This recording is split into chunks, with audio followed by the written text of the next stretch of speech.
नीचे first floor से लुशांग की छोटी बहन चिल्लाई, लुआंग उठ जा, जल्दी नीचे आ ब्रेकफास्ट के लिए। जैसे ही लुआंग तैयार हुआ और लिविंग रूम की तरफ गया, उसे पहले से ही मांस की खुशबू के लुभावने झोंके महसूस होने लगे। उनकी मां ने डाइनिंग टेबल पर एक पूरा दावत सजा दिया था, पूरी उम्मीद के साथ कि यह भरपूर भोजन लुआंग को उसके आने वाले यूनिफाइड एग्जाम में अच्छे रिजल्ट दे दे। उसकी छोटी बहन मुस्कुराते हुए बोली, मैं भी चलूंगी भैया, तुम्हारे साथ एग्जाम सेंटर तक। लुआंग ने मुस्कुराते हुए उसके सिर पर हाथ रखा और कहा, अच्छा रहेगा तेरे लिए भी। एक बार माहौल देख लेगी तो जब तेरा नंबर आएगा तब नर्वस नहीं फील करेगी। बहन ने मुंह फुलाया पर कुछ बोली नहीं। ब्रेकफास्ट उन्होंने जल्दी खत्म किया और जब निकलने लगे तो मां ने याद दिलाया, ज्यादा घबराना मत, बस अपना बेस्ट देना। तभी बाहर से कार का हॉर्न सुनाई दिया। जब उन्होंने मुद्द कर देखा तो उनके पापा कार के अंदर से हाथ हिला रहे थे, बिल्कुल उत्साहित चेहरे के साथ। आज जब लुआंग का यूनिफाइड एग्जाम था तो ऐसा लग रहा था जैसे पूरी फैमिली इस महत्वपूर्ण दिन का हिस्सा बन गई हो। जब दोनों भाई बहन कार में बैठे तो उनके पापा ने खुशमिजाज मूड में रेजिडेंशियल कॉम्प्लेक्स से कार निकाली। वो ड्राइव करना जानते तो थे पर हमेशा साइकिल यूज करते थे पैसे बचाने के लिए। लुशांग ने हाल ही में उनके लिए एक कार खरीदी थी, जबकि लुआंग चाहता था कि थोड़ी ज्यादा लग्जरी कार लें। पापा ने जिद की कि साधारण सी गाड़ी ही ठीक रहेगी। कार महंगी नहीं थी पर पापा के लिए वो एक खजाना थी। कार के अंदर पापा ने हंसी में कहा, लुआंग अब तो ये लू फैमिली का फ्यूचर तुम्हारे हाथों में है, क्या पता टॉप मार्शल स्कॉलर भी तुम ही बन जाओ। लुइंग तुरंत बोल उठी, और मैं, मेरा क्या? पापा हंस पी डिड्डे, छोटी बच्ची, तेरा नंबर अभी काफी दूर है। तीनों हंस रहे थे, मजाक करते हुए एग्जाम साइट की तरफ बढ़ रहे थे। आखिर में कार रुकती है सिटी मार्शल आर्ट्स सेंटर के सामने। जो एंट्रेंस आमतौर पर खाली होता था आज वहां भिद्दत थी। घबराए हुए माता पिता, स्टूडेंट्स जो एग्जाम देने आए थे और एसडीडी हक के किनारे पार्क हुई कई सारी कारें। अपने साइकिक पावर को एक्टिवेट करते ही लुआंग ने माता पिता की आवाजें सुननी शुरू कर दी। पानी चाहिए? टॉयलेट जाना है? गुड लक बेटा, नर्वस मत होना। आईडी कार्ड लिया ना? लुआंग ने इन सारे युवा एग्जाम देने वालों को देखा और सोचा कि काफी टाइम हो गया जब वो खुद एक ऑर्डिनरी हाई स्कूल स्टूडेंट की तरह जी रहा था। आज वो वही अनुभव करने जा रहा था जो हर हाई स्कूल स्टूडेंट करता है, यूनिफाइड एग्जाम। उनके पापा ने मार्शल आर्ट्स सेंटर को देखा और पुरानी यादों में खो गए। मैं भी इसी जगह पर अपना एग्जाम दिया था, पर क्या करें, टैलेंट काफी नहीं था और जो सप्लीमेंट्स चाहिए होते थे वो अफोर्ड भी नहीं हो पाए। सिर्फ हाजिरी दी थी पर फर्स्ट राउंड में ही आउट हो गया था। पापा ने लुआंग की तरफ देखा, उनकी आंखों में गर्व था। बेटा तू तो अपने बाप से 100 गुना स्ट्रांग है। ज्यादा कुछ नहीं कहूंगा, बस इतना कि दिल से देना और बाद में किसी चीज का पछतावा मत रखना। लुआंग ने गंभीर स्वर में कहा। पापा समझ गया। लुइंग ने भी हौसला बढ़ाया।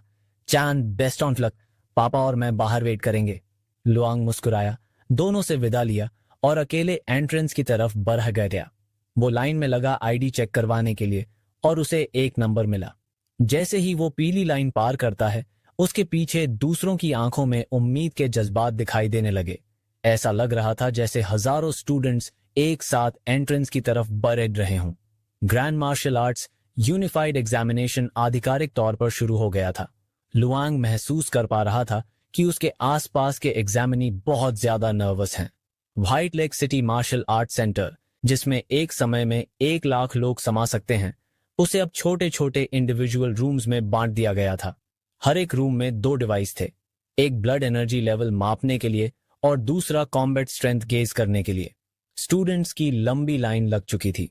हर टेस्टिंग रूम में 3 सुपरवाइजर थे, एक ब्लड एनर्जी लेवल मापता, एक कॉम्बैट स्ट्रेंथ चेक करता और तीसरा रूम के दरवाजे पर खड़ीदा रहता, ऑनर मेंटेन करने और एंट्रेंस मैनेज करने के लिए। हर स्टूडेंट को एक डेजिग्नेटेड नंबर दिया गया था। जैसे ही एक ग्रुप को बुलाया गया, एक सुपरवाइजर अचानक लुआंग की लाइन की तरफ आया, थोड़ा सा भौहें चढ़ाते हुए। वो बोला, यहाँ क्या हो रहा है? स्टूडेंट्स ठीक से लाइन में क्यों नहीं लग रहे? वो काफी देर से ऑब्जर्व कर रहा था। मैं कुछ देर से इस एरिया में ही था और मैंने एक अजीब सी चीज नोटिस की। लाइन के फ्रंट एंड बैक दोनों एंड्स पे स्टूडेंट्स टाइट पैक्ड थे, लेकिन बीच में एक ऑड सा गैप था। सुपरवाइजर ने लुआंग को आगे बढ़ने का इशारा किया और लुआंग ने चुपचाप कंप्लाई किया। फिर उसने लुआंग के पीछे खड़े एक चब्बी लड़के को भी आगे बढ़ने को बोला। वो चब्बी लड़का, जिसके फोरहेड पे पसीने के मोती चमक रहे थे। बोला, यह नहीं कि मैं आगे नहीं बढ़ना चाहता, पर जब भी मैं इस लड़के के करीब आता हूं, उसने लुआंग की तरफ उंगली से पॉइंट किया, तो मुझे वजह इतनी घबराहट महसूस होती है कि मेरे पैर कांपने लगते हैं। जब मैं यहां एंटर हुआ था तब सब ठीक था, लेकिन अब जितना करीब जाता हूं उतना ही ज्यादा एंग्जाइटी महसूस होती है। सुपरवाइजर के ब्राउज फ्रो हो गए। उसने लुआंग के सामने लाइन में खड़े स्टूडेंट्स को ऑब्जर्व किया तो देखा कि वो सब डेस्परेशन में आगे पुश कर रहे थे, एज इफ उनके पीछे से कोई उन्हें चुभ रहा हो। तभी सुपरवाइजर का ध्यान फाइनली लूशांग पर गया। पहली नजर में तो सब नॉर्मल लगता था, पर जब ध्यान से देखा तो सुपरवाइजर का दिल एक सेकंड के लिए रुक गया। कोई वंडर नहीं कि स्टूडेंट्स लुआंग के आगे और पीछे दोनों तरफ उसके पास आना नहीं चाहते थे। लुआंग के आसपास एक इंटेंस ऑरा थी, जैसे कोई इनविजिबल फोर्स फील्ड हो, जो इतनी ज्यादा ओवरपावरिंग थी कि आसपास के लोग सबकॉन्शियसली उससे दूर रहना चाहते थे। इसी मोमेंट पर सुपरवाइजर, जो लुआंग के बिल्कुल पास खड़ा था, उसके स्कैल्प पे एक ठंडी सी सेंसेशन महसूस कर रहा था और उसके आर्म्स के बाल खड़े हो गए। सुपरवाइजर अच्छी तरह से जानता था कि ऐसी प्रेजेंस तब होती है जब किसी मार्शल आर्टिस्ट की ब्लड एनर्जी लेवल इतनी ज्यादा कंसंट्रेट हो जाए कि वो बाहर तक रेडिएट करने लगे। वो सुपरवाइजर ऐसे सिचुएशंस पहले देख चुका था, लेकिन एक 18 साल के हाई स्कूल स्टूडेंट के केस में ऐसा देखना बहुत रेयर था। सुपरवाइजर ने डिसाइड किया कि लुआंग को सबसे पहले टेस्टिंग रूम में भेजा जाए। बाकी स्टूडेंट्स को बोला गया कि वो लाइन में उसके पीछे लग जाएं। बाकी स्टूडेंट्स तो मन ही मन थैंकफुल थे कि उन्हें इस मॉन्स्टर से दूर रहने का मौका मिल गया और जल्दी से स्कैटर हो गए। लुआंग ने थोड़ा सा हेल्पलेस फील करते हुए टेस्टिंग रूम की तरफ अपना रास्ता बनाया। जब वो अंदर गया, उसने तुरंत सुना एक यंग लड़का जोर जोर से प्रोटेस्ट कर रहा था, मैंने कोई प्रोहिबिटेड चीज नहीं ली है, मैं तो सिर्फ चिकन सूप पिया था जो मेरे अंकल ने बनाया था। उसने बोला था एग्जाम के लिए अच्छा होगा, लेकिन सुपरवाइजर मान नहीं रहा था और उस लड़के को वहां से ले गया। दूसरा सुपरवाइजर हर स्टूडेंट पे ठंडी नजर डालते हुए कह रहा था, मैंने एक बार बोला है, दोबारा नहीं कहूंगा। अगर किसी ने पिछले कुछ दिनों में कोई भी ऐसी चीज कंज्यूम की है जो नहीं करनी चाहिए थी तो अभी निकल लो। हम इसे सिर्फ एक एब्सेंस मानेंगे और तुम अगले साल के यूनिफाइड एग्जाम में पार्टिसिपेट कर सकते हो। वो लड़का जिसे बाहर ले जा रहे थे अब भी प्रोटेस्ट कर रहा था। ये बात पक्की थी कि वो अपने अंकल से काफी टाइम तक नफरत करेगा। सुपरवाइजर ने सिर हिलाते हुए कहा, ये चीटर्स कभी किसी मार्शल आर्ट्स यूनिवर्सिटी में नहीं जा पाएंगे। कोई भी इंस्टीट्यूशन उन स्टूडेंट्स को एडमिट नहीं करेगा जिनके रिकॉर्ड में डिसऑनेस्टी हो। जब फाइनली लूशांग की टर्न आई तो एक इंटेंस और हैवी ऑरा उसके आसपास फैल गई। रूम का एटमॉस्फेयर सडनली हैवी हो गया। दोनों सुपरवाइजर्स के चेहरे पे सफेदी छा गई और जो सुपरवाइजर लुआंग के सबसे पास था वो तो बिना सोचे समझे पीछे हट गया, जैसे कि उस पर कोई बहुत बड़ा प्रेशर हो। यह देखना शॉकिंग था। 2 5th level martial arts supervisors का ऐसे रिएक्ट करना, उनका कांपना और इंस्टिंक्टिवली लुआंग से दूर हटना। सुपरवाइजर जो ब्लड एनर्जी लेवल टेस्ट करने के लिए जिम्मेदार था, वो अपने अंदर के अनीस को सप्रेस करने की कोशिश करते हुए एक नीडल निकालकर लुआंग के पास आया। जैसे ही वो पैकेट खोलने लगा, लुआंग ने कामली बोला, वो नीडल मेरी स्किन पियर्स नहीं करेगी। सुपरवाइजर ने तुरंत अपनी एक्शन रोक दी। उसकी आंखें डिसबिलीफ से फैल गईं। उसने लुआंग को ध्यान से देखा, फिर सिर हिलाते हुए ड्रावर से एक हायर ग्रेड नीडल निकाली, लेकिन लुआंग को तो लगता था कि ये भी काम नहीं करेगी। उसने एक मुट्ठी भर नीडल्स उठाई और अपने हाथ में जोर से घुसा दी। सब लोग हैरान रह गए जब देखा कि सारी नीडल्स बेंड हो गईं, लेकिन लुआंग की स्किन पियर्स नहीं हुई। अब कोई इमीडिएट सॉल्यूशन ना मिलते हुए सुपरवाइजर्स ने डिसाइड किया कि पहले लुशांग की कॉम्बैट स्ट्रेंथ टेस्ट की जाए। वो लोग अब और भी एडवांस नीडल ढूंढने लगे थे ब्लड टेस्ट के लिए। एक ब्लॉन्ड बालों वाली लड़की अपना टेस्ट देने आई। जैसे ही वो कॉम्बैट स्ट्रेंथ टेस्टिंग डमी के सामने पहुंची, उसने अपना सब कुछ लगा दिया एक पंच में। खुशी से उसने देखा कि उसकी कॉम्बैट स्ट्रेंथ 100 मार्क के पार चली गई थी, जिससे उसको डोंगनिंग मार्शल यूनिवर्सिटी में एडमिशन लेने की उम्मीद जागी। फिर लूशांग की बारी आई। स्टाफ मेंबर ने जब देखा कि एक सुपरवाइजर खुद पर्सनली एक स्टूडेंट को लेकर आया है, तो उसने सरप्राइज होकर रिमाइंड कराया, सर, लूशांग का ब्लड एनर्जी वैल्यू अभी तक रिकॉर्ड नहीं हुआ है। सुपरवाइजर ने कुछ धीरे से स्टाफ मेंबर के कान में कहा और स्टाफ मेंबर डिसबिलीफ में रह गया। सुपरवाइजर ने पास वाले टेस्टिंग डमी की तरफ देखा और पूछा, क्या हमें इसे और एडवांस्ड वर्जन से रिप्लेस करना चाहिए? स्टाफ मेंबर, तो शॉक्ड, ने बताया, सर, ये वाला मशीन तो अभी तक का सबसे एडवांस्ड है जो यूनिफाइड एग्जाम के लिए अवेलेबल है। इसका मैक्सिमम कॉम्बैट स्ट्रेंथ लिमिट 9,90,000 तक है। लेवल 6 मार्शल आर्टिस्ट भी इसके सामने टेस्ट कर ले तो कोई दिक्कत नहीं होगी। स्टाफ मेंबर थोड़ा हंसता हुआ बोला, ये लड़का कहीं ग्रैंड मास्टर तो नहीं है, राइट? सुपरवाइजर ने अपना कंपोजर वापस पाया, सोचने लगा शायद वो ज्यादा सोच रहा है। फिर उसने लू शैंग का नाम बुलाया। जब लू शैंग आगे बढ़ा, एक ओवरवेलमिंग और स्कॉचिंग ऑरा उसके बॉडी से रेडिएट होने लगा। सुपरवाइजर और स्टाफ मेंबर दोनों एक पल के लिए अपने कॉन्फिडेंस में लैप्स महसूस करने लगे, एज इफ उन्होंने कुछ गलत अंदाजा लगा लिया हो। लेकिन जब उन्होंने देखा कि लू शैंग ने सबको पोलाइटली ग्रीट किया और अपना इंट्रोडक्शन दिया, तब स्टाफ मेंबर थोड़ा रिलैक्स्ड फील करने लगा। लू शैंग कॉम्बैट स्ट्रेंथ मशीन के सामने खड़ा हुआ।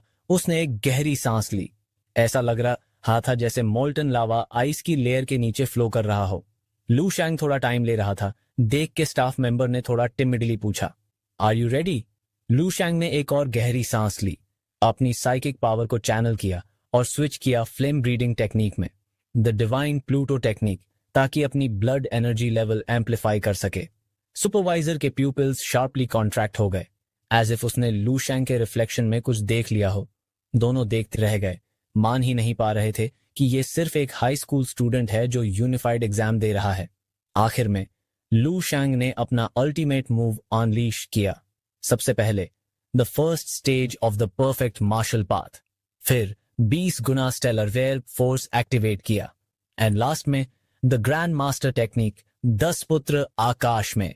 अपनी सारी पावर को कंबाइन करके लू शैंग ने मारा अपना सबसे ज्यादा पावरफुल पंच। बूम! पूरा स्टेडियम हिल गया। Let's rewind time. 5 मिनट पहले का सीन। मार्शल आर्ट्स सेंटर के टॉप फ्लोर पे चेयरमैन याओ कैलमैन कंपोज्ड बैठ के अपने ओपोनेंट के सामने चेस बोर्ड पे गेम खेल रहा था। उसका ओपोनेंट एक चब्बी मिडिल एज्ड आदमी था जो कैजुअल अटायर में था।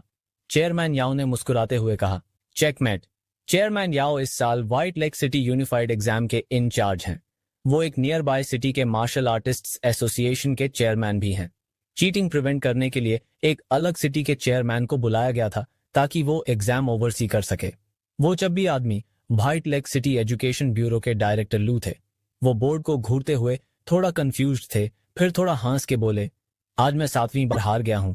चेयरमैन याओ ने हल्की मुस्कान के साथ रिप्लाई दिया, बस आप ही ने हमें जीतने दिया। एक छोटा सा मार्शल आर्टिस्ट चेस के बारे में क्या ही जाने। तभी एक आदमी बिना नॉक किए ऑफिस में घुस आया। चेयरमैन याओ के सेक्रेटरी थे, काफी ज्यादा घबराए हुए लग रहे थे। चेयरमैन याओ ने स्कोल्ड किया, तुम देख नहीं रहे मैं गेस्ट के साथ हूं? क्या इमरजेंसी है?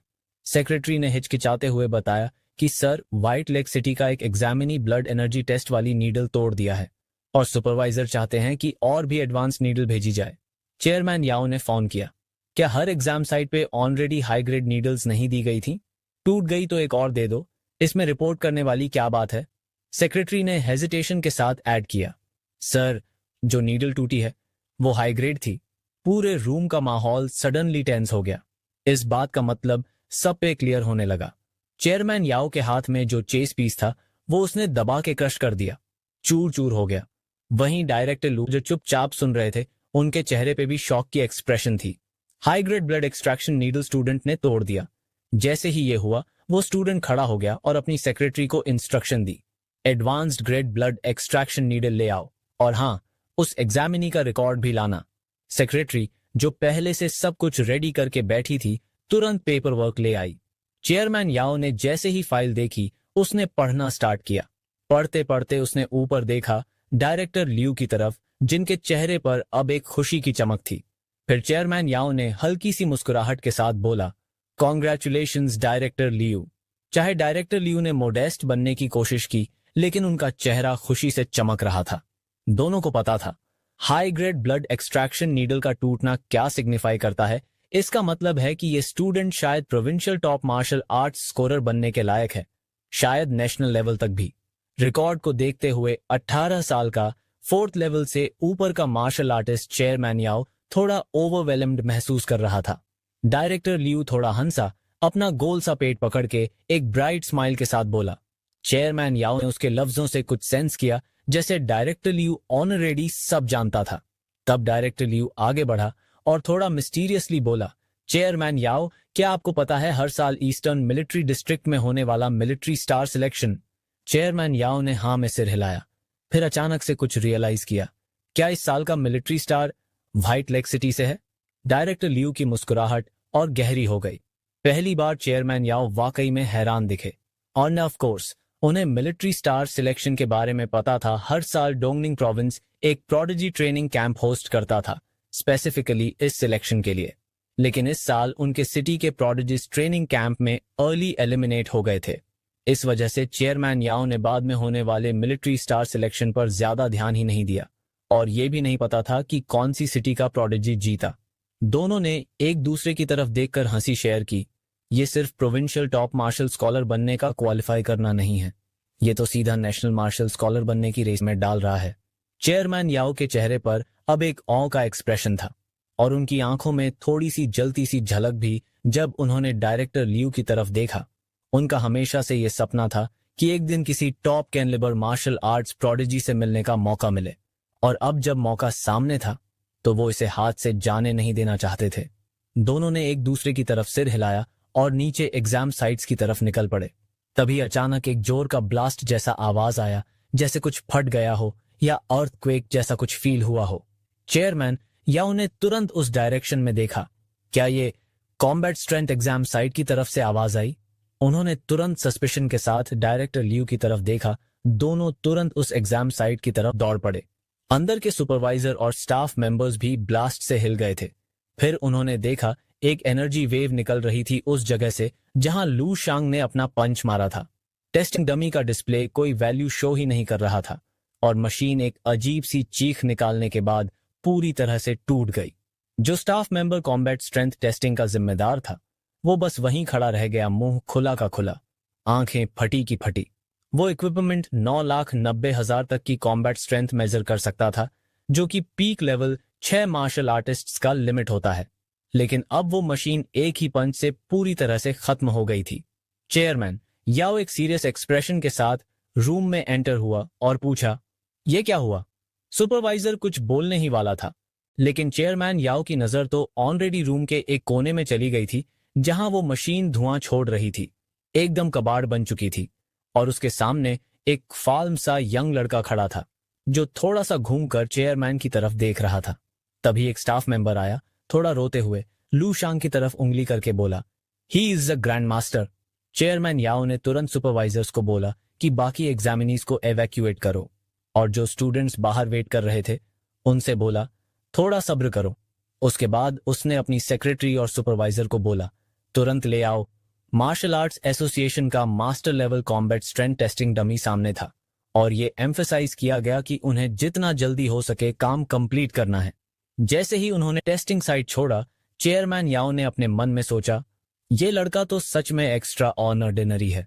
डायरेक्टर लियू सबसे पहले चुप्पी तोड़ी और एक हल्का सा स्माइल देते हुए लुआंग से बोला, टेंशन मत ले मशीन टूटने का, तू आराम से बैठ जा, नया इक्विपमेंट बस थोड़ी देर में आ जाएगा। चेयरमैन याओ लुआंग की तरफ बड़े ध्यान से देख रहा था। उसकी आंखों में अनेक सोच थी।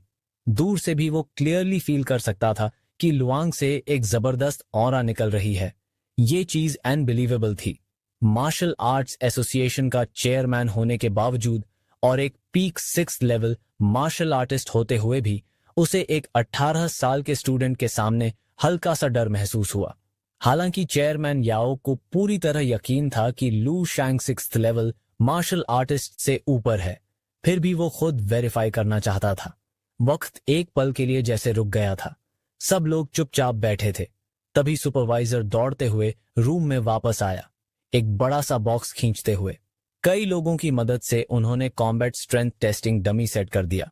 चेयरमैन याओ ने एक एडवांस्ड ग्रेड का ब्लड एनर्जी टेस्टिंग नीडल निकाला ताकि लू शैंग के ब्लड एनर्जी लेवल का टेस्ट किया जा सके। जैसे ही नीडल ने लू शैंग की उंगली को सॉफ्टली छुआ, एक बूंद खून की निकली जो रेड और गोल्डन ह्यू में चमक रही थी। ये सीन देखते ही पूरा रूम एक बार फिर से एकदम साइलेंट हो गया। सबसे पहले रिएक्ट किया चेयरमैन याओ ने। वो उस खून की ड्रॉप को घूर के देख रहा था।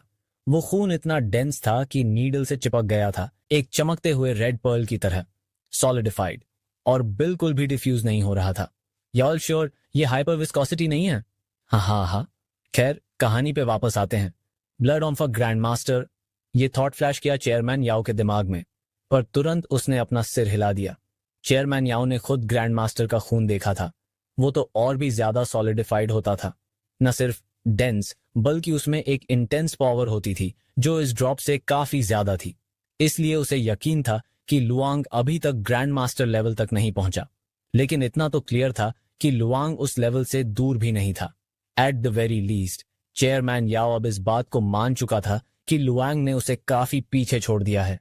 वो ब्लड सैंपल फिर मशीन में डाला गया। जैसे ही मशीन ने लू शैंग का ब्लड सैंपल स्कैन किया, कुछ ही देर में एक न्यूमेरिकल वैल्यू स्क्रीन पर फ्लैश हुआ, 1,12,356। ये था लू शैंग का ब्लड एनर्जी लेवल।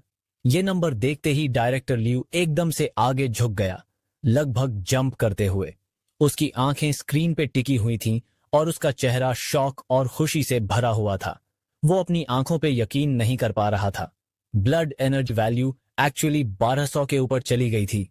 ये तो एक 6th लेवल मार्शल आर्टिस्ट का रिजल्ट था। व्हाइट लेक सिटी के यूनिफाइड एग्जाम्स के हिस्ट्री में और पूरे डोंगनिंग प्रोविंस में कभी भी किसी का ब्लड एनर्जी लेवल इतना हाई नहीं गया था। डायरेक्टर लियू की आवाज कांप गई जब उसने बोला। चेयरमैन याओ ने लुआंग की तरफ देखते हुए एक खुश एक्सप्रेशन दिया और हंसकर बोला, जैसे कहते हैं ना, heroes emerge in their youth. उन्होंने लुआंग को कॉम्प्लीमेंट किया क्योंकि उसने डोंगनिंग प्रोविंस के यूनिफाइड एग्जाम का ब्लड एनर्जी रिकॉर्ड तोड़ दिया था। रूम के सुपरवाइजर्स तो बोल ही नहीं पा रहे थे। इस स्कोर के बाद रिकॉर्ड ब्रेक होना तो तय था। एक 18 साल का लड़का और 6ठे लेवल मार्शल आर्टिस्ट। पर लुआंग अपने रिजल्ट से बिल्कुल भी सरप्राइजर नहीं था। उल्टा सुपरवाइजर के दिमाग में एक थॉट आया। इसके काम एटीट्यूड को देख के लगता है कि इसके अंदर और भी ज्यादा छुपा हुआ है। अब बारी थी लू शैंग के कॉम्बैट स्ट्रेंथ टेस्ट की। टेस्टिंग के लिए रिस्पॉन्सिबल सुपरवाइजर तुरंत आगे आया और लुआंग को सिग्नल दिया कि वो कॉम्बैट स्ट्रेंथ टेस्टिंग डमी के पास जाए। ये dummy specially White Lake City martial arts association से बोरो किया गया था। ब्रांड न्यू, एडवांस्ड और grand master level combat strength testing dummy था। एक छोटी सी कैलिब्रेशन के बाद चेयरमैन याओ ने जेस्चर किया लुआंग को टेस्ट स्टार्ट करने के लिए, लेकिन चेयरमैन याओ के दिमाग में एक थोड़ा आयरॉनिक थॉट आया। पूरी व्हाइट लेक सिटी में जेन्युइनली इस एडवांस टेस्टिंग डमी की जरूरत सिर्फ कुछ ही लोगों को है, और ये तो इतना रेयर है कि पिछली बार जब व्हाइट लेक सिटी में एक ग्रैंड मास्टर आया था तब से अब तक ऐसा कभी नहीं हुआ था।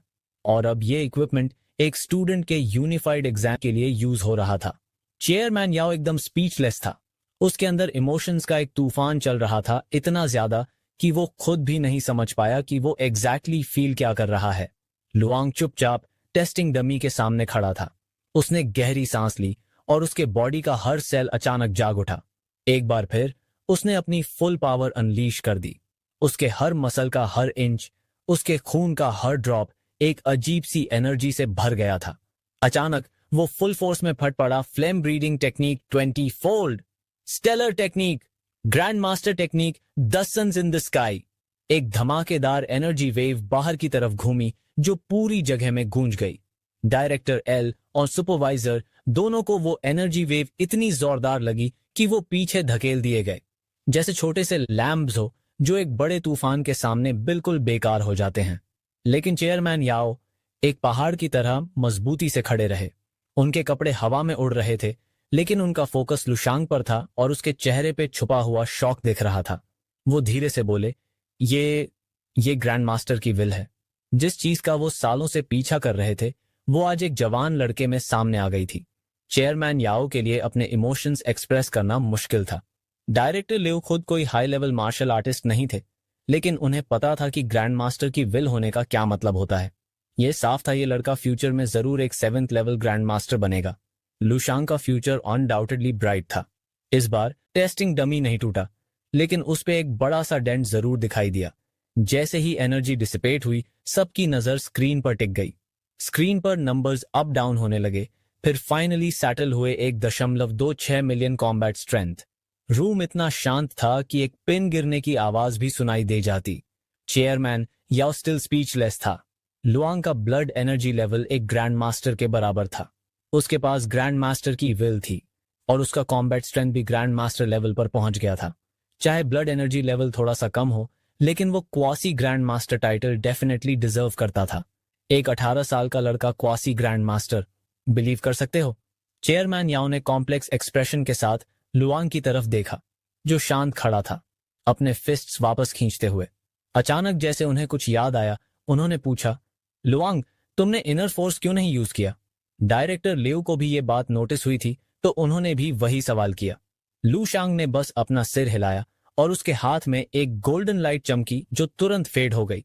उसने कामली कहा, मैं अभी 5th लेवल तक नहीं पहुंचा हूं। दोनों आदमी लुआंग को डिसबिलीफ में देखते रह गए। उसकी आवाज काम थी, जैसे पानी जैसे शांत, लेकिन उनके कानों में वो आवाज थंडर क्लैप्स जैसी लगी। अभी 5th लेवल तक नहीं पहुंचा और फिर भी ग्रैंड मास्टर लेवल का कॉम्बैट स्ट्रेंथ? तो सोचो, अगर ये लड़का ग्रैंड मास्टर बन गया तो क्या होगा? कुछ सेकंड्स की साइलेंस के बाद चेयरमैन याओ ने डायरेक्टर लेव की तरफ देखा और उन्हें दोबारा कॉन्ग्रेचुलेट किया। वाइल्ड लेक सिटी में अब एक असली प्रोडिजी पैदा हो चुका था। डायरेक्टर लेव के होंठों पे कंप थी, आंखों में चमक थी। उन्हें पता था ये लड़का वाइल्ड लेक सिटी से अब ग्रेटनेस की तरफ बढ़ने वाला है। डायरेक्टर लियू तुरंत मुड़ गए और सुपरवाइजर को ऑर्डर दिया, चेयरमैन शाह और ईस्टर्न मिलिट्री डिस्ट्रिक्ट को यह खबर तुरंत दो। मार्शल आर्ट्स सेंटर के बाहर लुआंग दूसरे स्टूडेंट्स को देख रहा था। कुछ स्टूडेंट्स उदास थे, कुछ शॉक्ड, कुछ एक्साइटेड और कुछ पैशनेट नजर आ रहे थे। तभी उसके पापा और छोटी बहन उसके पास आए, क्यूरियस होकर पूछा, एग्जाम कैसा गया? लुआंग ने हल्का सा स्माइल दिया और बोला, एक्सपेक्टेड से बेटर गया। लिंग की आंखों में चमक आ गई और वो बोली, मुझे लगता है इस बार तुम ही top provincial martial arts scholar बनोगे। तीनों ने एक खुशी भरा फोटो लिया, लुआंग के यूनिफाइड एग्जाम का यादगार फोटो, और फिर घर निकल गए। घर लौटकर वो बिल्कुल डिनर के टाइम पहुंचे। डिनर के बाद लुआंग एक बार फिर अपने ड्रीम रियलम में गया। उसने अपनी पर्सनल इन्फो चेक की और इस बार कुछ चेंजेस क्लियरली नजर आ रहे थे। 18 साल की उम्र में उसने ईस्टर्न मिलिट्री डिस्ट्रिक्ट का मिलिट्री स्टार सिलेक्शन जीत लिया था और उसी साल पूरे देश में सबसे टॉप यूनिफाइड एग्जाम स्कोर के साथ वो डिवाइन मार्शल यूनिवर्सिटी में एडमिशन ले गया, जो कि रॉयल कैपिटल में है। 12वीं साल की उम्र में वो 7th लेवल ग्रैंड मास्टर बन गया और 54वीं साल की उम्र में उसने 8th level great grand master तक एडवांस कर लिया। 60 साल में लू शांग को ईस्टर्न मिलिट्री डिस्ट्रिक्ट के 4 जनरल्स में से एक माना गया। एक मिलिट्री अचीवमेंट से भरी जिंदगी जीने के बाद वो मार्शल ईयर 477 में 181 साल की उम्र में मर गया। लू शांग की पर्सनल हिस्टोरिकल रेटिंग को 4.5 स्टार्स की काफी हाई रेटिंग मिली, जिसकी वजह से उसे level 4 fire seed resource bank का एक्सेस मिल गया। लू शांग थोड़ा शॉक्ड था। उसने फाइनली अपने जीवन में 8th level great grand master का लेवल अचीव कर लिया था, लेकिन जब उसने स्पाउस कॉलम देखा तो वो ऑलमोस्ट फेंट हो गया। उसकी असम्पशंस के कंट्ररी इस कॉलम में नाम कम होने के बजाय और 3 बढ़ गए। टोटल अब 5 वाइफ्स हो चुकी थीं। उसने हाथ हिला के उस चीज को मजाक समझ के इग्नोर कर दिया। ग्रेट ग्रैंड मास्टर लेवल तक पहुंचने के बाद और 4 स्टार फायर सीड मिलने के बाद अब वो 3 major 11th level martial arts की एडवांस टेक्निक्स को अनलॉक कर सकता था। मार्शल आर्ट्स की दुनिया में पावरफुल मार्शल टेक्निक्स ही पिनाकल तक पहुंचने के लिए एसेंशियल होती हैं, और जब ये 3 11th level martial arts techniques लू शांग के सामने रिवील हुई तो उसके अंदर एक बेमिसाल खुशी दौड़ गई। पहली थी स्टेलर बॉडी एनहांसिंग टेक्निक, और इसके साथ ही उसने गोल्डन बॉडी टेक्निक का 2nd स्टेज कल्टीवेशन मेथड भी अनलॉक किया, और नेचुरल ब्रीडिंग टेक्निक और क्रिस्टल मेडिटेशन टेक्निक के एडवांस चैप्टर्स भी मिल गए। इन 3 लेवल 11 मार्शल आर्ट टेक्निक से आर्म्ड होकर लू शांग की martial arts journey definitely next level तक एलिवेट होने वाली थी। लू शांग ऑलरेडी एक ग्रैंड मास्टर की विल रखता था, बस उसके ब्लड एनर्जी लेवल को एलिवेट करना बचा था और वो ग्रेट ग्रैंड मास्टर बन ही जाता। लेकिन ये रास्ता आसान नहीं था, उसे पता था, क्योंकि चाहे एक ही टेक्निक क्यों ना हो, हर इंडिविजुअल का अंडरस्टैंडिंग और मार्शल आर्ट्स का पार्ट अलग होता है। उसने 10 sons in the sky technique सीखी थी शुआंगनिंग से, जबकि स्टेलर बॉडी एनहांसिंग टेक्निक का ओरिजिन टॉप 11वें level martial artist Wang He से ही था। उन दोनों के मार्शल पाथ्स का कोर और एसेंस श्योरली अलग होगा, लेकिन लू शांग इन चीजों से बंधा हुआ नहीं था। उसका पक्का बिलीफ था कि हर मार्शल आर्ट टेक्निक एक रास्ता है अल्टीमेट ट्रुथ तक पहुंचने का। उसका एम था कि वो सबको सिंथेसाइज करे, इंटीग्रेट करे और एक ऐसा मार्शल पार्ट डिस्कवर करे जो सिर्फ उसका खुद का हो। एक गहरी सांस लेते हुए लू की नजर और ज्यादा डिटरमाइंड हो गई। वो सिर्फ ग्रेट ग्रैंड मास्टर बनके सेटिस्फाइड नहीं था, उसका गोल था सभी 11वें लेवल मार्शल आर्टिस्ट्स को सरपास करना, 12वें लेवल तक असेंड करना और उससे भी ऊपर तक पहुंचना। सिर्फ एक ऐसे अनपैरेलल्ड हाइट तक पहुंचकर ही कोई सच में हिस्ट्री को दोबारा लिख सकता है और दुनिया का चेहरा बदल सकता है। और यही था लू शांग का अल्टीमेट परस्यूट। यूनिफाइड एग्जाम खत्म होने के 5वें दिन लू शांग के पापा ने सब कुछ रेडी कर लिया था। चमकता हुआ लाल रंग का लैंप और पटाखे पूरे घर में लगा दिए गए थे। उन्हें पता था कि उनके बेटे के रिजल्ट्स कुछ ही हफ्तों में आने वाले हैं और वो ऑलरेडी काफी एक्साइटेड फील कर रहे थे, ready to celebrate the good news जो जल्दी ही आने वाली थी। लू शांग की छोटी बहन भी बड़े एक्साइटमेंट के साथ अपने पापा की हेल्प कर रही थी सीढ़ी को संभालते हुए। लेकिन पड़ोसियों को कुछ और ही लग रहा था। बगल वाले घर का आदमी जिसके चश्मे थे, वो अपने विंडो से लू फैमिली के मेंशन की तरफ देख रहा था जहां लैंप्स ऊंची जगह पर लटकाए जा रहे थे। उसने मुस्कुराते हुए कहा, लगता है पड़ोसी कुछ सेलिब्रेट करने वाले हैं। पर उसकी बीवी इम्प्रेस नहीं थी। उसने चिढ़ते हुए कंप्लेन किया, जब से ये फैमिली यहां शिफ्ट हुई है एक भी मोमेंट का चैन नहीं मिला है। इस बात से उस औरत को और भी इरिटेशन हो गई थी कि लू फैमिली इतना बड़ा घर अफोर्ड कर पाई थी। उसे ये बात हजम नहीं हो रही थी। उसने लू फैमिली की तरफ नफरत भरी नजर से देखा।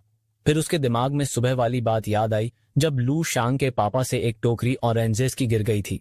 तभी एक तेज कार हॉर्न बजता है और वो औरत सीन क्रिएट करने का डिसाइड करती है। लू शांग के पापा जमीन पर बैठ जाते हैं, दोनों हाथों और पैरों से गिरे हुए ऑरेंजेस को जल्दी जल्दी इकट्ठा करने लगते हैं। साथ ही कंटिन्यूअसली बोलते जाते हैं, बस हो गया बस। पर उनका एंशियस वॉइस भी वो हॉर्न की तेज आवाज को शांत नहीं कर पा रहा था। जबकि उस औरत की कार इजीली साइड से निकल सकती थी, उसने जानबूझकर ऑरेंजेस के ऊपर से कार चला दी। तभी उसका पति उसे समझाने लगता है, इतना हार्श मत बोलो, आखिर हम सब पड़ोसी हैं। ये सुनते ही वो औरत शॉक में आ जाती है कि उसका पति एक्चुअली पड़ोसियों की साइड ले रहा है। तभी एक और तेज कार हॉर्न बजता है और वो औरत अपना गुस्सा कंट्रोल नहीं कर पाती। वो चिल्लाती है, कौन है जो सुबह सुबह इतना ज्यादा हॉर्न बजा रहा है। उसके दिमाग में स्ट्रेट ब्लेम लू फैमिली पे जाता है। उसे लगता है कि लू शांग के पापा ही प्रोटेस्ट कर रहे हैं सुबह वाले इंसिडेंट के बारे में। वो गुस्से में चिल्लाती है, अगर कुछ ऑरेंजेस क्रश हो भी गए तो उसका पैसा दे दिया जाएगा। ठीक है, मैं तो एक ट्रक भर के ऑरेंजेस भेज दूंगी उनके घर। जैसे ही वो कंप्लेन करने बाहर निकलने वाली होती है, उसका हस्बैंड सामने खड़ी कार का लाइसेंस प्लेट देख लेता है और एकदम से शॉक्ड हो जाता है। वो एक सरकारी एम्प्लॉय होता है और इंस्टेंटली उस प्लेट को पहचान जाता है। ये गवर्नर की ऑफिशियल गाड़ी थी। उनके घर के सामने एक मैसिव कॉन्वॉय धीरे धीरे अप्रोच कर रहा था। पूरी रो थी ब्लैक बिजनेस क्लास मर्सिडीज की और सबसे आगे एक stretch top of the line luxury sedan थी। उस आदमी के माथे पे ठंडा पसीना आ जाता है। वो सोचता है, हाँ सुना तो था कि हमारे प्रोविंस में एक टॉप मार्शल आर्ट्स स्कॉलर निकला है, पर कभी सोचा नहीं था कि गवर्नर खुद कॉन्ग्रेचुलेट करने आएंगे। अब जब वो यहाँ आए हैं, इसका मतलब क्लियर है वो लेजेंडरी टॉप स्कॉलर इसी कॉलोनी में रहता है। उसकी बीवी भी तुरंत एक्साइटमेंट में आ जाती है। जल्दी से अंदर जाकर कपड़े चेंज करने की प्लानिंग करने लगती है ताकि वो उस लेजेंडरी स्टूडेंट से मिल सके। उसके मन में तो ऑलरेडी कैलकुलेशन चलने लगती है कि आगे चल के क्या फायदे हो सकते हैं इस कनेक्शन के। पर जैसे ही उसकी नजर लू फैमिली पर पड़ती है, जो कि हॉर्न सुन के क्यूरियोसिटी में टिपटो पर खड़े होके देख रहे होते हैं, उसके चेहरे पे तुरंत नफरत और घिन का एक्सप्रेशन आ जाता है। लू फैमिली भी कंफ्यूज्ड और थोड़ा नर्वस होकर बाहर की तरफ देख रही होती है। एक यंग आदमी जल्दी से लू शांग के घर वालों को ग्रीट करता है और उस कंफ्यूजन के बीच वो ब्लैक कॉन्वॉय फाइनली उनके गेट के सामने रुक जाता है। फिर उस लग्जरी सेडान का डोर धीरे से खुलता है और एक लंबा मिडिल एज आदमी ग्रे सूट में बाहर निकलता है। जैसे ही वो गाड़ी से उतरता है, वो मुस्कुराता है और लू फैमिली को ग्रीट करता है। उसकी आवाज गहरी और पावरफुल होती है। माफी चाहता हूं इंटरप्ट करने के लिए, क्या यह लू शांग का घर है? डोंगिंग प्रोविंस के टॉप मार्शल आर्ट्स स्कॉलर। जैसा कि निकला, वो विजिटर्स कोई और नहीं बल्कि डोंगिंग प्रोविंस के गवर्नर शिया पिंगनान थे, जो कि खुद एक ग्रैंड मास्टर भी थे। ये सुनकर लू फैमिली पूरी तरह से सरप्राइज और खुशी में डूब गई। उनके चेहरे इनडिस्क्राइबेबल एक्साइटमेंट और हैप्पीनेस से चमक रहे थे। और वो पड़ोस वाली औरत जो विंडो से सब देख रही थी, उसके सिर में एकदम से झटका लगा और उसका दिमाग ब्लैंक हो गया। ये सीन देखते ही उसके पैर डगमगा गए और वो जमीन पे गिर गई। उसका दिमाग शॉक से गूंज रहा था। वो legendary top martial arts scholar उस पड़ोसन की नफरत भरी नजर में कंट्री बम्पकिंस लगने वाले पड़ोसियों का बड़ा बेटा निकला। जमीन पे ब्लैंकली बैठे हुए उस औरत का दिमाग एकदम से ब्लैंक हो गया। सोचने की भी ताकत चली गई थी। पिछले कुछ दिनों में लू फैमिली के साथ उसने जो कुछ भी किया था सब उसके दिमाग में घूम गया। ऐसा लगा जैसे उसकी रूह उसके जिस्म से निकल गई हो। लू शांग ने धीरे से अपनी आंखें खोली, थोड़ा सा बॉडी ट्विस्ट किया और उसकी गर्दन और जॉइंट्स से क्रिस्प क्रैकिंग साउंड्स आईं। उसने अपनी स्किन को देखा जिसमें एक लाइट ग्रे डर्ट की लेयर लगी थी जो थोड़ी ग्रीसी लग रही थी।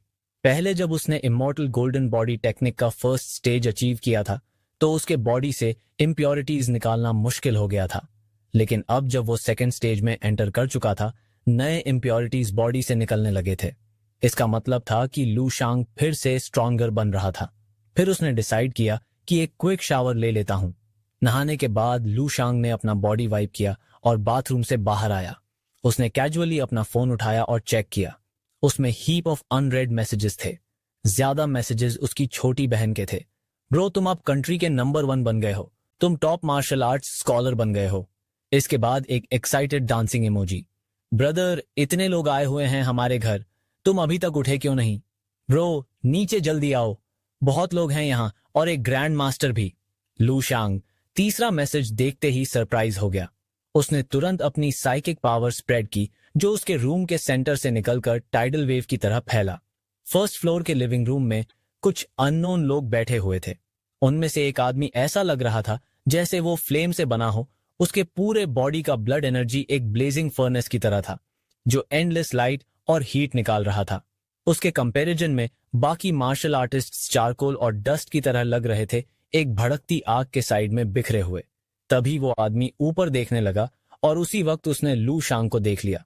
लगता है हमारा टॉप मार्शल स्कॉलर जाग चुका है। लिविंग रूम में एक ग्रे सूट पहने आदमी ने सेकंड फ्लोर के सीढ़ियों की तरफ देखा, मुस्कुराया और अपनी टी कप टेबल पर रख दी। लू शांग के पेरेंट्स एक मोमेंट के लिए स्टन हो गए और अगले मोमेंट उन्होंने देखा कि उनका बेटा लू शांग स्टेयर्स के टॉप पे खड़ा था। गवर्नर शिया सबसे पहले खड़े हुए उनकी आंखें उस यंग मैन पर टिक गईं जो उनकी तरफ आ रहा था। उन्होंने उस कॉन्फिडेंट यंग मैन को देखा जिसका हैंडसम अपीयरेंस और ग्रेट फिजिक था।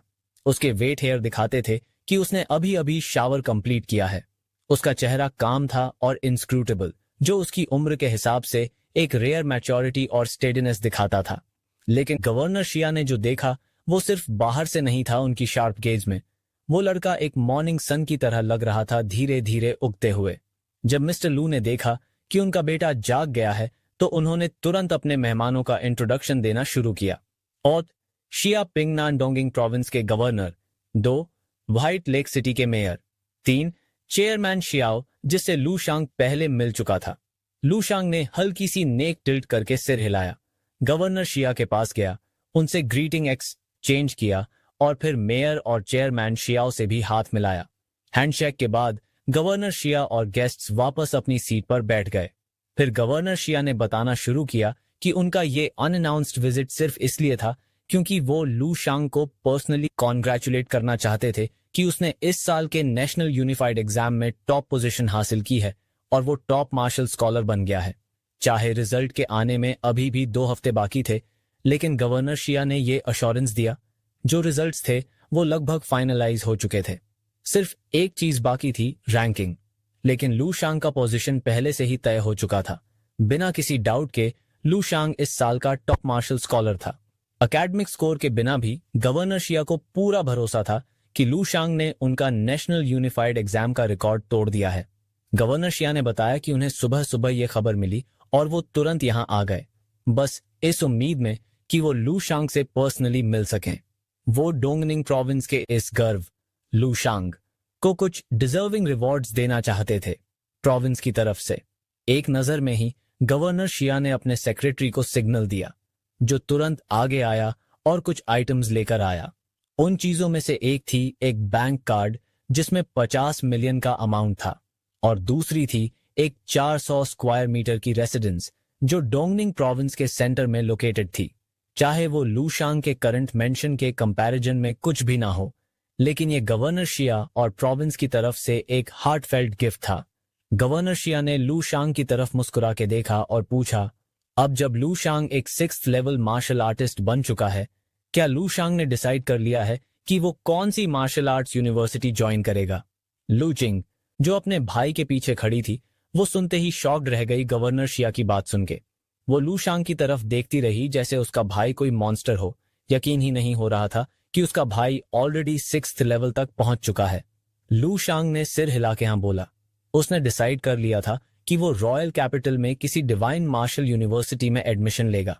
गवर्नर शिया को ये चॉइस एक्सपेक्ट थी। उन्होंने तुरंत अपने सेक्रेटरी से कहा कि वो कुछ एनवेलप्स लेकर आए। वो एनवेलप्स थे रिकमेंडेशन लेटर्स जो रॉयल कैपिटल की सारी 7 डिवाइन मार्शल यूनिवर्सिटीज ने भेजे थे। गवर्नर शिया एक हल्की सी बिटर स्माइल के साथ बताने लगे, जब सारी 7 डिवाइन मार्शल यूनिवर्सिटीज ने मुझे कांटेक्ट किया और कहा कि मैं खुद ये रिकमेंडेशन लेटर्स लूशांग तक पहुंचाऊं, तो मैं शॉक्ड रह गया। ऐसा पहली बार हुआ था। फिर उन्होंने वो 7 एनवेलप्स लू शांग को दिए और कहा, अब लू शांग अपना डिसीजन ले सकता है। हर एक एनवेलप एक मार्शल आर्ट सैंक्चुअरी को रिप्रेजेंट करता था, एक सपना जो हर मार्शल आर्ट स्टूडेंट के दिल में होता है पूरे देश में। और अब वो सारी 7 डिवाइन मार्शल यूनिवर्सिटीज लू शांग के सामने थीं, बस उसके डिसीजन का वेट कर रही थीं। उसकी बहन लू चिंग तो बिल्कुल ही स्टन हो गई, जैसे उनके लिविंग रूम में कोई मांगा की स्टोरी चल रही हो। थोड़ी देर सोचने के बाद लू शांग ने वो 7 एनवेलप्स रैंडमली शफल किए। फिर उसने अपनी आंखें बंद की और एक एनवेलप निकाल लिया। ये था 7th डिवाइन मार्शल यूनिवर्सिटी। उसने अपने हाथ में एनवेलप को देखा, हैरान भी था और नहीं भी। गवर्नर शिया और बाकी सब लोग अजीब एक्सप्रेशंस के साथ देख रहे थे। उन्हें लगा था कि लू शांग प्रॉपर्ली कंसिडर करेगा और डिसाइड करेगा कि कौन सी यूनिवर्सिटी उसके लिए बेस्ट है, या कम से कम जो उसे सबसे ज्यादा पसंद हो। लेकिन उन्होंने एक्सपेक्ट नहीं किया था कि उसका डिसीजन मेकिंग इतना यूनिक होगा। गवर्नर शिया ने कमेंट किया, सारी 7 divine martial universities martial sense के हेरिटेज को फॉलो करते हुए एस्टैब्लिश की गई थीं। चाहे 7 डिवाइन मार्शल यूनिवर्सिटी का हेरिटेज थोड़ा कम प्रोफाउंड हो, लेकिन उसका टीचिंग स्टाफ और दूसरे एस्पेक्ट्स किसी भी यूनिवर्सिटी से कम नहीं है। गवर्नर शिया ने रिकमेंड किया कि अब लू शांग को एक वेपन लेने के बारे में सोचना चाहिए। उसके बाद गवर्नर शिया ने अपना बिजनेस कार्ड निकाला और लू शांग को दिया। उन्होंने कहा, जब लू शांग अपना मेजर और वेपन टाइप डिसाइड कर ले तो मुझे कॉल करना। मैं खुद पर्सनली एक लेवल 6 से नीचे का वेपन चूज करके गिफ्ट करूंगा, एक छोटी सी सेलिब्रेशन के रूप में। लू शांग ने गवर्नर शिया का शुक्रिया अदा किया और बिजनेस कार्ड ले लिया। यहां तक कि सबसे चीप लेवल 6 वेपन भी काफी महंगा होता है, और एक गवर्नर जो खुद ग्रैंड मास्टर भी है, उसकी गुडविल को रिफ्यूज करना वो काफी बदतमीजी होती। सच में जब गवर्नर शिया ने देखा कि लू शांग ने बिजनेस कार्ड बिना किसी हिचक के ले लिया, तो उनके चेहरे पर मुस्कान और ज्यादा चमक उठी। गवर्नर शिया खड़े हुए और अपना फेयरवेल कहने लगे। उन्होंने लू शांग के पेरेंट्स से भी अलविदा कहा और जाते वक्त उन्होंने माफी मांगी और कहा, मुझे वाकई अफसोस है अगर आज मैंने कोई भी असुविधा दी हो। जैसे ही उसने सुना कि उनकी डोंगनिंग प्रोविंस से एक इतना एक्सेप्शनल टैलेंट निकला है, वो खुद को रोक नहीं पाया, एक्साइटेड हो गया और तुरंत वहां पहुंच गया। मेयर और चेयरमैन शिया भी उठ खड़े हुए गुड बाय कहने के लिए। फैमिली ने उनको दरवाजे तक छोड़ने के लिए वार्मली उनका साथ दिया। तब तक रुके रहे जब तक वो जा नहीं गए। बिडिंग फेयरवेल के बाद फैमिली वापस अंदर आई। फादर ने अनाउंस किया कि आज शाम एक प्रॉपर सेलिब्रेशन होना चाहिए। पूरा एटमॉस्फेयर वार्म एंड जॉयफुल था। ये दिन वाकई यादगार था। फैमिली ने वो खास रात साथ में बिताई, हंसी मजाक और खुशी से भरी हुई। लेकिन उसी वक्त एक डिमली लिट कॉन्फ्रेंस रूम में कुछ लोग गहरी सोच में डूबे हुए थे, लू शांग का प्रोफाइल स्टडी करते हुए। सालों बाद उन्होंने किसी इंडिविजुअल में इतनी गहन दिलचस्पी दिखाई थी। शायद इस बार सब कुछ अलग होगा। उनमें से एक ने धीरे से कहा। उसकी आंखों में एक चमक थी। वो कोई और नहीं बल्कि जेड मार्शल सेंट था। कुछ दिन बाद लुआंग ने अपना सफर शुरू किया रॉयल कैपिटल की तरफ। अपने क्लासमेट्स को अलविदा कहा, एयरपोर्ट पर अपनी फैमिली को गले लगाया, सिक्योरिटी चेक से गुजरा और प्लेन में बोर्ड हो गया। लू शांग को रॉयल कैपिटल के बारे में ज्यादा नॉलेज नहीं थी, लेकिन उसे ये पता था कि ये जो 60 यूनिवर्सिटीज हैं वो इसलिए खास हैं क्योंकि हर एक के पास कंप्लीट मार्शल आर्ट्स इनहेरिटेंस होती है। और तो और हर यूनिवर्सिटी में एक यूनिक डिवाइन मार्शल टॉवर भी होता है। जो यूनिवर्सिटी लुआंग ने चूज की वो सबसे नई थी, सिर्फ 57 साल पहले एस्टैब्लिश हुई थी। तान जोंग ने बनाई थी, जिसे लोग जेड मार्शल सेंट के नाम से जानते हैं। वो देश के 3 जिंदा मार्शल सेंट्स में से एक है।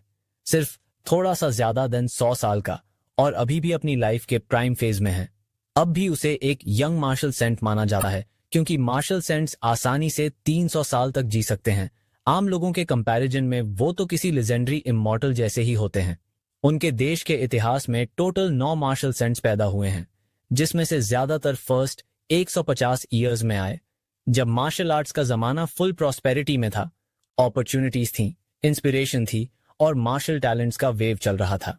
लेकिन उस समय भी टाइम टर्बुलेंट थे। कई मार्शल सेंट लेवल के पावर हाउसेस मर गए एक्सोटिक बीस्ट्स के अगेंस्ट लड़ाई में, या फिर डिफरेंट नेशंस के बीच के सिविल वॉर्स में।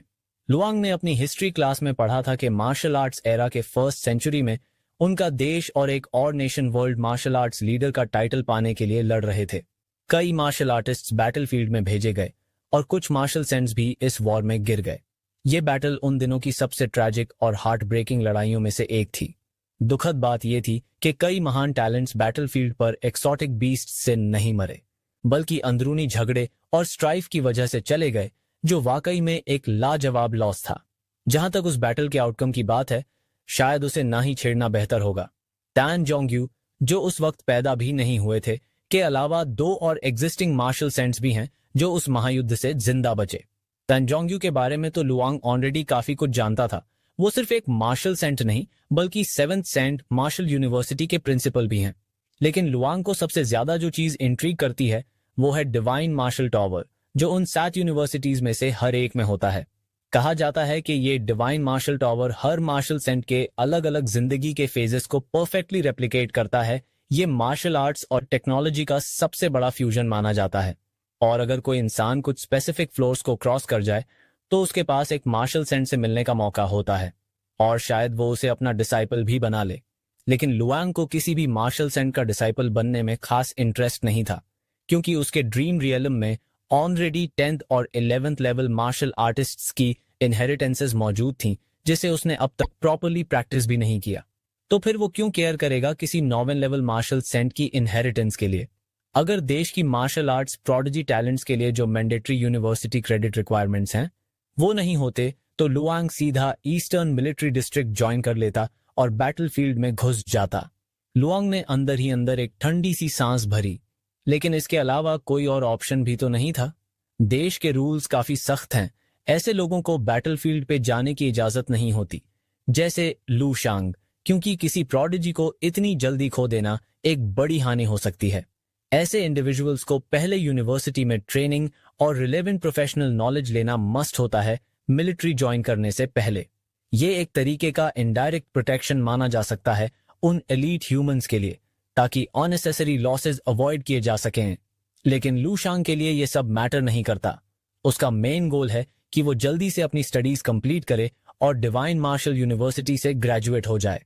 तभी एक लड़की भी प्लेन में चढ़ी, और इतना कोइंसिडेंस था कि लू शांग उसे जानता था। पीछे मुड़ के लू शांग ने देखा एक लड़की उसके पीछे खड़ी थी, बिल्कुल वाइब्रेंट और फ्रेश लग रही थी। उसके कंधे पे एक बैकपैक था और एक छोटा सूटकेस खींच रही थी। उसके चेहरे पे सरप्राइज और डिलाइट का एक्सप्रेशन था। ये कोई और नहीं बल्कि यांग थी, जो लू शांग के साथ प्रोडिजी कैंप में गई थी, और साथ ही लू शांग की छोटी बहन के स्कूल की सीनियर भी थी। लू शांग को क्या पता था, बस कल ही उसकी बहन ने यांग को कुछ टेक्स्ट मैसेजेस भेजे थे, जिसमें उसने बताया था कि उसके भाई की फ्लाइट नून में है। उसने यांग को एनकरेज किया था, ब्रेव बनो। आखिर यांग ने डोंगनिंग मार्शल यूनिवर्सिटी का एडमिशन छोड़ दिया था सिर्फ रॉयल कैपिटल में होने के लिए, ताकि वो लू शांग के करीब रहे। लू शांग की बहन ने इस बात को काफी पसंद किया था। कोइंसिडेंटली ना सिर्फ वो दोनों सेम फ्लाइट में थे, बल्कि उनकी सीट्स भी एक दूसरे के साथ थीं।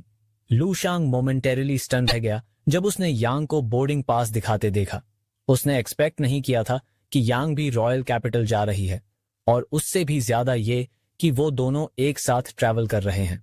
लू शांग को अचानक से ड्रीम रियल्म के स्पाउस सेक्शन का ख्याल आया। फिर उसने उस खूबसूरत लड़की को देखा जो उसके बगल में बैठी थी। एक अजीब सी चिंता उसके दिल में उठ गई। क्या ये, oh no, not this again. 2 घंटे बाद वो दोनों प्लेन से उतर गए। जब लू शांग ने उन मैग्निफिसेंट बिल्डिंग्स और बस्टलिंग सिटी को देखा तो उसके मन में ख्याल आया, ये है असली रॉयल कैपिटल। शायद ड्रीम रियल्म का ग्रैंड 1359 मिलिट्री बेस भी कभी ऐसा ही दिखता होगा जब तक वो ओवरथ्रो नहीं हुआ। जब उसने देखा कि कुछ क्लीनिंग वर्कर्स हाई प्लेसेस से लीप मार रहे हैं या विंडोज पे स्पाइडरमैन जैसे चिपक रहे हैं, उसने रियलाइज किया कि ये जगह कोई मजाक नहीं है।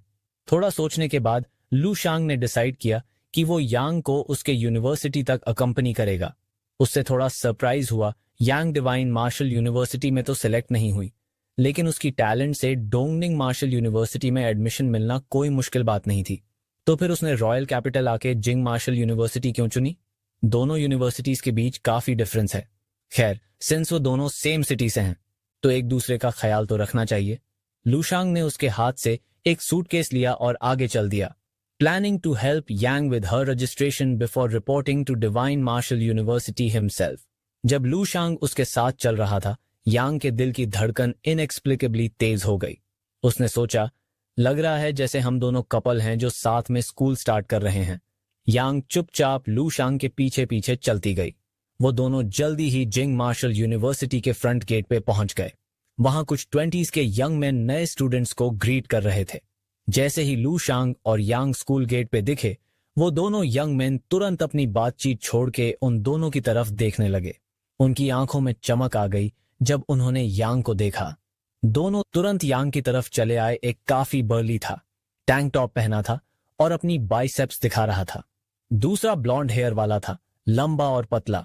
दोनों ने यांग के सामने ब्रॉड स्माइल के साथ काफी अटेंटिव एटीट्यूड दिखाया और उसके सूटकेस कैरी करने के लिए पूछा। यांग स्टार्टल हो गई और तुरंत लूशांग के पीछे छुप गई। लूशांग, हाउएवर, काफी काम था। उसने सूटकेस उन दोनों यंग मैन को दे दिया। जब उन्होंने लूशांग को देखा, तुरंत उनकी आंखों में एक स्ट्रॉन्ग सेंस ऑफ क्राइसिस आ गई। तब उनमें से एक ने लूशांग से पूछा, अगर वो भी एक फ्रेशर था जिंगी मार्शल यूनिवर्सिटी में, तो पिछले कुछ दिनों में लुआंग ने ये सीख लिया था कि कैसे अपनी ब्लड एनर्जी को अपने बॉडी के अंदर छुपाना है, ताकि आम मार्शल आर्टिस्ट उसे महसूस न कर सकें, जैसे उन्होंने यूनिफाइड एग्जाम के दौरान किया था। लुआंग ने अपना सिर हिलाया और बोला कि वो सिर्फ एक दोस्त है और यांग की रजिस्ट्रेशन में मदद करने आया है। जब दोनों यंग लर्ड्स ने सुना कि लुआंग जिंगी का स्टूडेंट नहीं है, तो उनके चेहरे पे थोड़ी शांति आई। हालांकि उन्हें लगा कि यांग का लुआंग के लिए कुछ फील है, उन्होंने मन ही मन सोचा कि जब तक वो सेम स्कूल से नहीं है, तब तक थ्रेट काफी कम है। आखिरकार, जैसे कहावत है, पानी के पास रहने वाले ही सबसे पहले चांद तक पहुंचते हैं। दोनों यंग मैन ने लुआंग और यांग को स्कूल के अंदर ले जाते हुए गर्व से स्कूल का इंट्रोडक्शन देना शुरू किया। उन्होंने बताया कि भले ही जिंगहा रॉयल कैपिटल का बेस्ट स्कूल नहीं है, लेकिन दूसरे प्रोविंसेस में ये डेफिनेटली एक टॉप टियर इंस्टीट्यूशन माना जाता है। स्कूल में कई मार्शल आर्ट्स प्रैक्टिस रूम्स हैं और स्टूडेंट्स को हर महीने 3 बार डिवाइन मार्शल टावर में जाने का मौका मिलता है। लुआंग क्यूरियस हुआ और पूछा, क्या कोई भी डिवाइन मार्शल टावर में जा सकता है? दोनों यंग मैन ने गर्व से कहा रहा कि डिवाइन मार्शल टावर एक नेशनल ट्रेजर है और नेचुरली सभी मार्शल आर्ट्स स्टूडेंट्स उसे यूज कर सकते हैं। सिर्फ रॉयल कैपिटल के स्टूडेंट्स ही नहीं, बल्कि जो out of province martial artists हैं, वो भी मार्शल आर्ट्स एसोसिएशन के जरिए अप्लाई करके क्वालिफिकेशन लेकर टावर में एंटर कर सकते हैं। अब लुआंग को समझ आया कि जो स्टूडेंट 7 डिवाइन मार्शल यूनिवर्सिटीज से हैं, उनके लिए तो और भी ज्यादा आसानी है, उन्हें अप्लाई भी नहीं करना पड़ता, वो कभी भी जा सकते हैं।